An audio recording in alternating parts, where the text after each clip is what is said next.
లోకాసువార్త 2:11 దావీదు పట్టణమందు నేడు రక్షకుడు మీ కొరకు పుట్టినాడు, ఈయన ప్రభు అయిన క్రీస్తు. యేసు ఎందుకు పుట్టాడు? మన పాపాల నుంచి విడిపించి పరలోకం చేస్తానికి పుట్టాడు. యేసు ఎందుకు ఈ లోకంకి వచ్చాడు? నశించి దాన్ని వెలికి రక్షించకు మనిషి కుమారి లోకంకు వచ్చెను.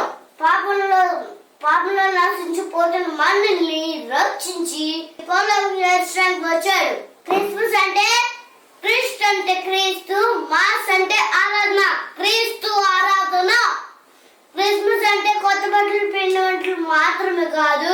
క్రిస్మస్ అంటే కేక్ కటింగ్స్, క్యాండిల్ లైట్స్ మాత్రమే కాదు. క్రిస్మస్ అంటే డాన్స్లు, లైటింగ్లు మాత్రమే కాదు. క్రిస్మస్ అంటే తినడం తాగడం మాత్రమే కాదు.